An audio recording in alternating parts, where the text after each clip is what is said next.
I ain't never made a call to Diddy. I got Diddy's number. Just hit him up. Yo, Diddy, what up? Never happened. He told me to take me shopping. I looked at him like, what you just said? Ooh, this is a tight one.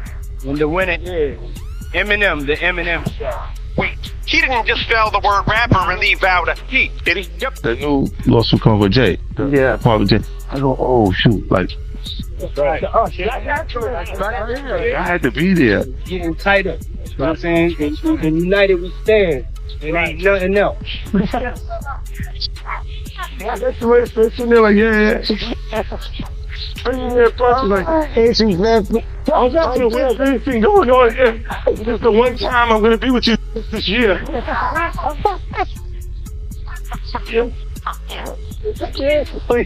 Come on, bro. You guys don't need to worry about me getting revenge from Diddy. I've got 3 moves that make sure he'll never be able to come after me or my family. First, I personally reached out to the victims' legal teams. The real reason he's not getting out is those buried cases behind the scenes. I provided legal funding for 7 victims who had been silent for years and brought in the top criminal attorneys in the country. Second, I bought up every potential post-release business deal he had lined up. I planned this 2 years in advance, so by the time he got sentenced and still had hope of getting out, every partner had already cut ties with him. Third, I don't just have evidence, I've got backups. This is an entire minefield that's been buried for 20 years. I uncovered every secret from the last 30 years. With testimonies from the victims, we interviewed over a dozen people he tricked, threatened, or violated. You think that's harsh? No. He destroyed other people's lives for decades. I'm just making sure he spends a few extra years in prison for it. I'm not afraid of his people, not afraid of his threats. I know he's still in there fantasizing about a comeback, but the truth is, he's never coming back. That's what all people want to do for. I want to do some part and you're not getting paid off.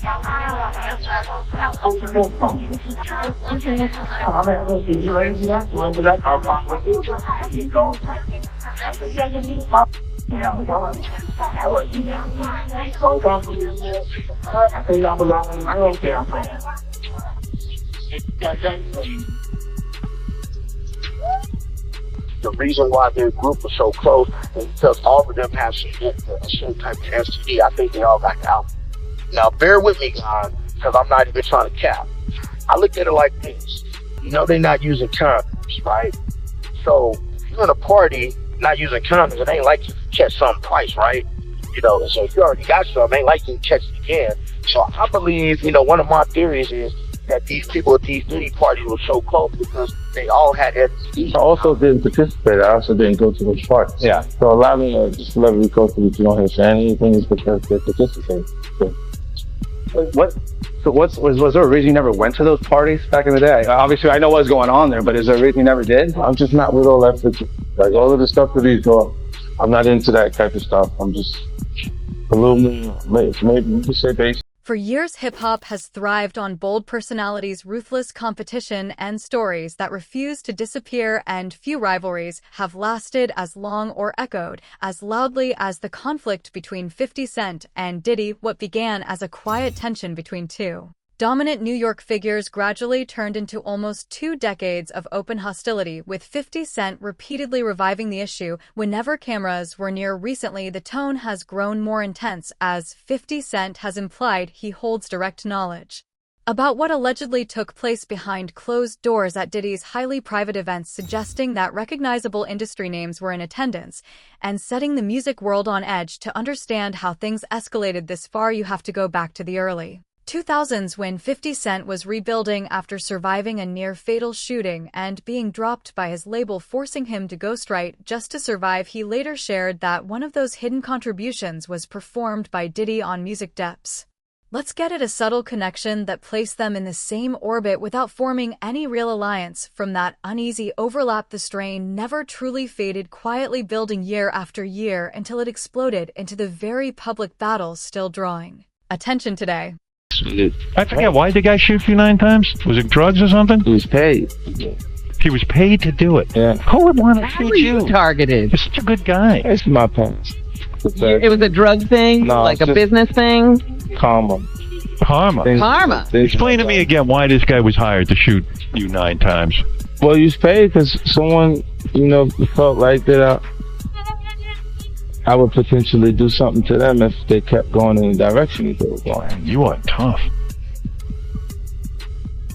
What are you talking about? The fact that somebody put out a hit on him because he was going to f somebody up, what kind of shit is that? That's crazy. It's all over. I don't know. Well, it's difficult to explain, Robin, because when you're not actually in the environment or involved in Just explain it. Explain it to Explain me. it. We'll see if we can follow it. What happened? What had you? What? so tough. You were pissed off at someone and you were going after them. What were you pissed off about? Nah, we was just having differences. Oh, like over what? A woman? Nah, No just way. going back and forth. Like, the guy got robbed in the actual neighborhood. And he accused you. Nah, you just seen me communicating with someone who actually robbed him. And he misinterpreted the conversation because he seen me laughing and us talking, but he didn't know I grew up with the guy. You're talking to a guy who you don't even know this other guy. Yeah, And now all of a sudden they think you're in cahoots with this guy. yeah, because you see you laughing and talking, they figure you laughing and talking about them. Pain-wise, how bad is it to get shot in the face? Like, I mean, Probably, I don't know how to describe that outside of. is it a 10 on the pain scale? It's not really like, because it's not as painful as having to visit the dentist repeatedly for. Really? Do you think you're dead at that point when you can take 9 bullets? Do you go, oh, this is it, I'm checking out? Oh, you know, it's a life-threatening situation. It's just not. I've seen people going to the hospital under circumstances way less intense and not come out. Yeah, it's a miracle you live. Did you think you were like Jesus had like saved you or something? Like, did you have a religious? Oh yeah, you have those moments where you get a little closer connection to your higher power because you kind of don't have an answer to All why. these bullets, because if you're shot 9 times and you live, it probably didn't hit anything important. Meanwhile, how lame is this guy who shot you? Everything's important, Robin. Everything's important. But 50, how lame is shoot you in one of your unimportant areas, Robin. yeah, right. What's an unimportant area? You're right. Oh yeah, he shot you in unimportant areas. Medically. But it's amazing your face isn't scarred from getting shot in the face, I right? got the little dimple. He eventually announced plans for a detailed documentary series centered entirely on Diddy and the growing list of allegations linked to him, making it clear this was not random online trolling, but a carefully organized project meant to uncover what he described as the hidden truth behind one of the industry's most powerful figures. By May, 50 Cent had secured an agreement selling the rights to Netflix, guaranteeing the story would move beyond gossip and headlines and instead reach a worldwide audience with significant visibility and impact. And it's like all the tough problems are coming from the ministers touching little boys. What you mean? The laws are the way they are because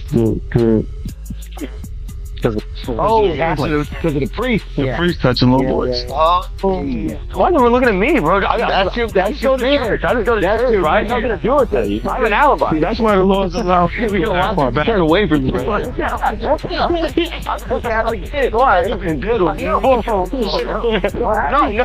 What's the body of Christ take? That's religious. You can't do that. Things like, yo, drink my blood.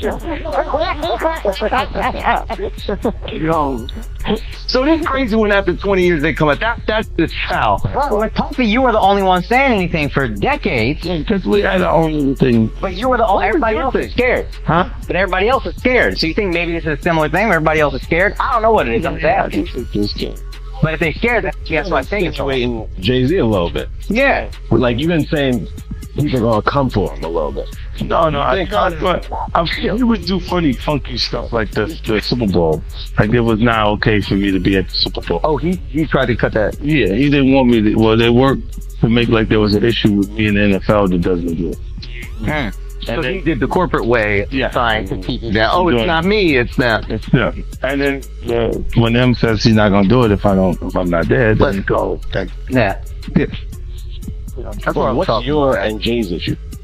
It's just competitive stuff. It's really just what I'm saying. When it gets past actual art, actual music, and you're trying to block something with some business, then It feels weird. It feels like we should be at the beach. Oh, Okay. so that's behind the scenes thing that we don't see. It's one thing when there's like people talking about each other in music, but there's behind the scenes business deals that a guy is getting involved with on the side, and it's not like you're gonna go public and be like, "They tried to stop my vitamin water." Yo, this deal. And Yeah. you go, he said that to you? Like, Oh wow. like, they'll speak to your temperament. Like, say, you know, if 50 is a little crazy, he'll say anything. You see what? Saying anything gets the project.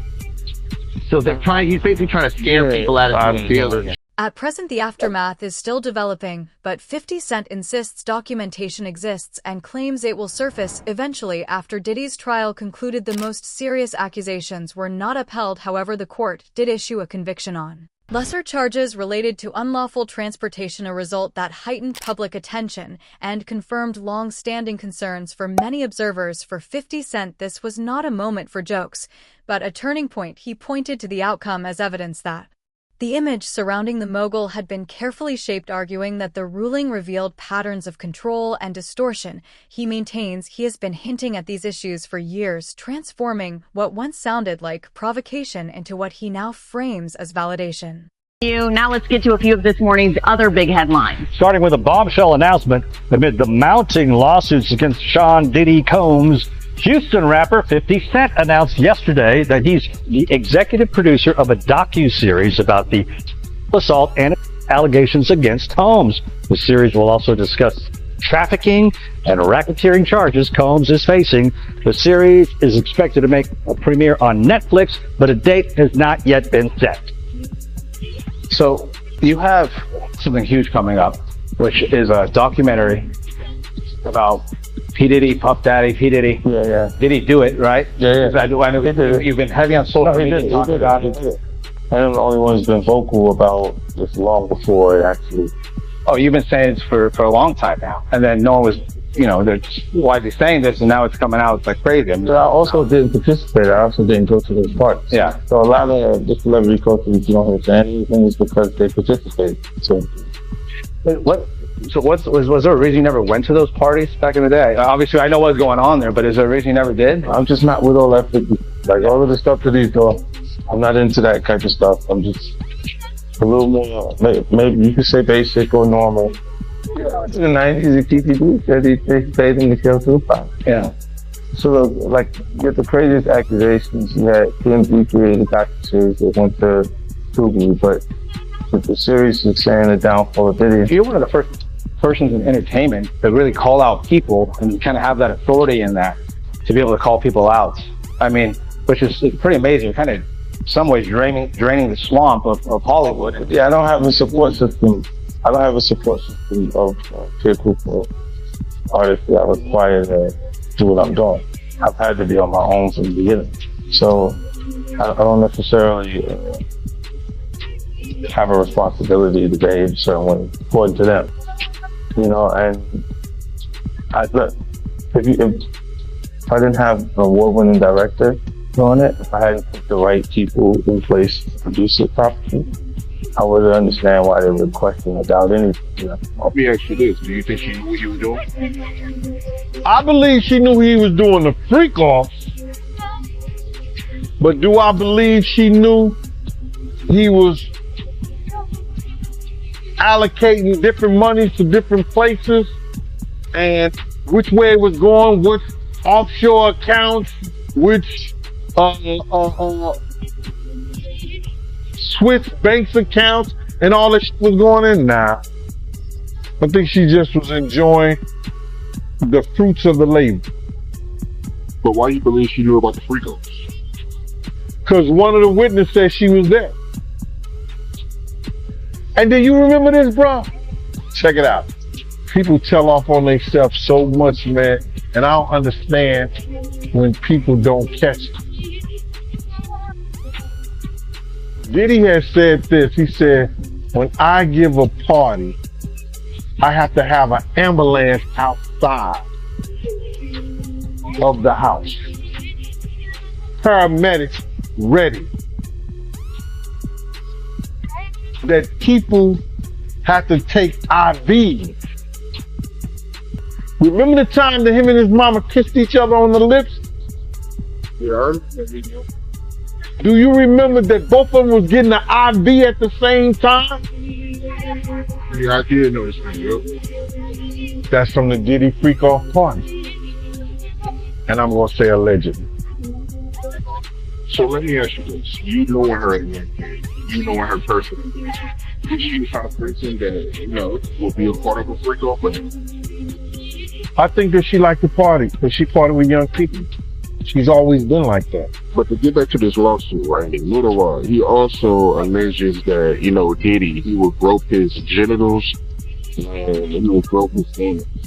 My man, I didn't understand that one right now, because his anus is your asshole. His genitals is his nut. So I guess he had to be naked when Puff was doing that. Where was he at? What was he doing? Because he said that they never had. So if you read it in the thing, they never had. He made claims that they never had. But how would he grope your anus? Your asshole. How would he play with your genitals? Yeah, it don't make sense. I mean, it don't make sense. How you wake up butt the F naked with two other men in the bed with Diddy and nothing happened? I think he was just trying to save face, man. But do you think there's a possibility that he meant that, you know, Diddy would grope his, you know, butt, you know, instead of anus? I mean, because I'm trying to figure out how does that work, you know, somebody groping your anus. You're going to say your butt. The lawyer would say, what do you mean? He would say, my butt cheeks. There's a such thing called butt cheeks. Your two cheeks. He said anus. The anus is the asshole. How did he get that far?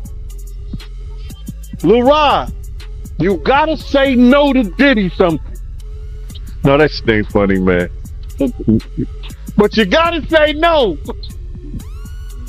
So for you reading the lawsuit, right, you feel like he had relations with Diddy? When me being a former investigator, I think Lil Rod was trying to save face on certain things, that he had somewhat of a relationship, or he was doing some things with Diddy that he didn't want to really come out in that fashion.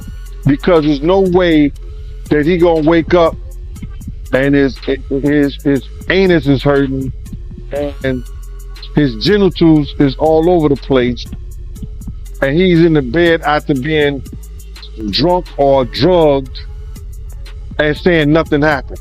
And you think that Diddy gonna be in the bed with 3 other men and nothing happened? It doesn't sound logical. If we're reading and believing what he said in those papers. If you woke up in bed and you was drunk or intoxicated on ecstasy, on whatever drugs that they put in there, roofied you or whatever, and you not feeling right, something is wrong. Wouldn't you say? Something is wrong. He didn't say, we woke up with all my clothes. He said, we woke up. Cycle of suffering from which it is so hard to break free. So let us continue on this journey towards recovery and healing.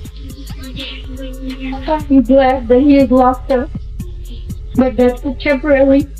The consequences only strengthened 50 Cent's position because once official documents and court findings became public, it grew harder to dismiss his claims as empty talk. In hip-hop perception and credibility carry weight, his actions appear deliberate. Rather than reactive, by linking the legal attention surrounding Diddy to a broader documentary project with Netflix, he ensures the conversation extends beyond a brief news cycle. By reacting to every development on Instagram, he keeps the public engaged, and by alluding to unnamed individuals, he sustains pressure on fans and insiders without overstepping boundaries online. Each post fuels discussion and speculation, while within the industry, the quiet response speaks volumes, hinting at caution or Self-protection instead of certainty. Many choose silence because relationships' influence and reputations remain at risk, yet 50 Cent operates from a different position. His achievements now reach beyond music into film, television, and major business ventures, removing the need for approval or shielding. That freedom becomes his advantage, enabling him to guide the narrative, question long-accepted stories,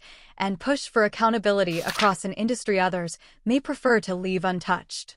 Turning straight man gay.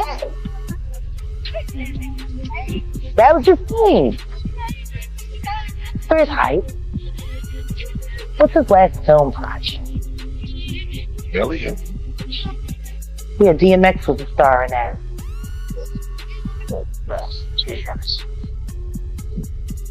Jack, my question to you is, and again, we're just talking the psychology of a man.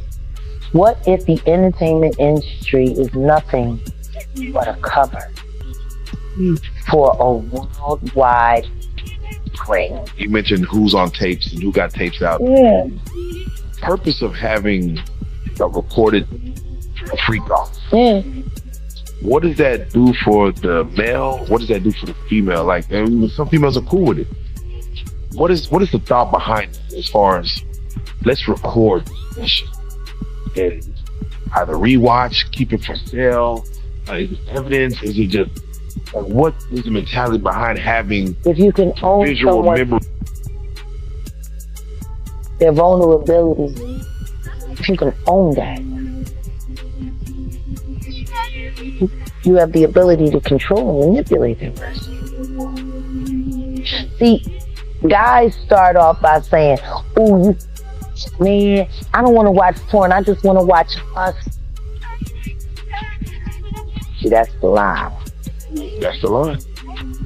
Wouldn't you rather me be watching us than watching a bunch of other? See, the finesse, that fluff. Do you really want me watching anybody else but you? Look at you. Vanity. See? Make her feel special. Make her feel like she's the only, the object. Meanwhile, this is sitting here thinking, so her daddy works for Sony and I need such and such as contract ended.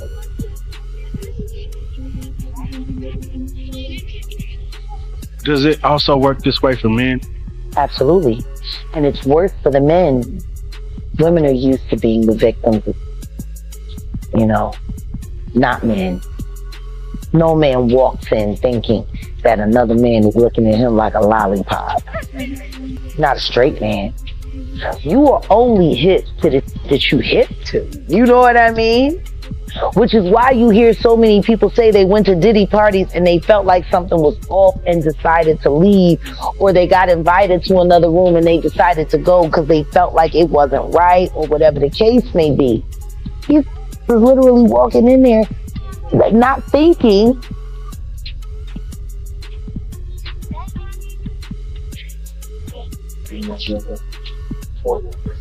Seriously, like.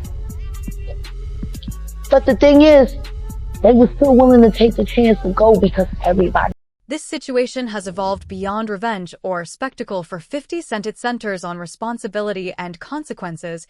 He has repeatedly stated that he wants Diddy to answer for what occurred, and he appears ready to maintain pressure from multiple directions to keep attention focused. That includes using public platforms, developing in-depth storytelling through documentary work, and suggesting that additional truths could emerge over time. While remaining within legal boundaries, the message stays firm and intentional. This is not noise for publicity, but a consistent effort to keep the spotlight steady, ensure the questions remain present, and demand accountability. There's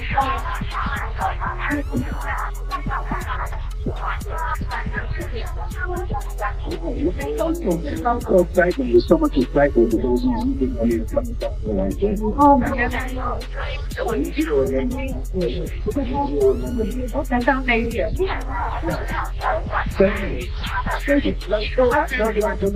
Puff haven't liked each other business-wise for a long time. That's why it's only business. It was really away from that. I explained why I didn't hang out with him, right? Because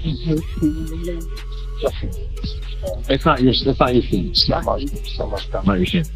You know, you can front and back at the same time.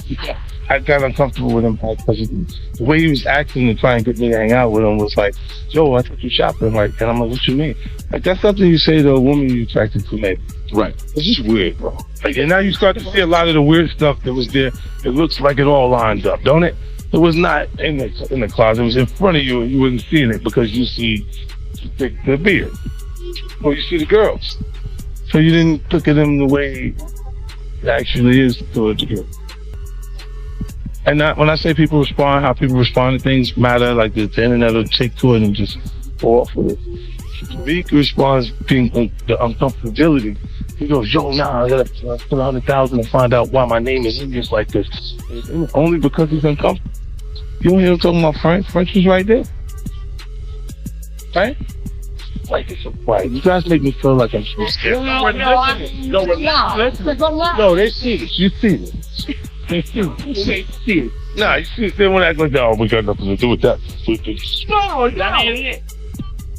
The long-running friction between 50 Cent and Diddy has moved past 2 decades of playful digs and entered more serious ground, with 50 Cent now claiming he understands how certain public figures were affected after attending Diddy's tightly controlled events, and signaling his intention to reveal those details. What once seemed like a personal feud has shifted into a high-stakes public showdown, intensified by the upcoming Netflix-backed documentary series, ensuring the matter will not quietly disappear. At this stage, the focus is no longer entertainment or provocation, but exposure, examination, and control over the story, with reputations and legacies hanging in the balance as attention intensifies and pressure continues to build.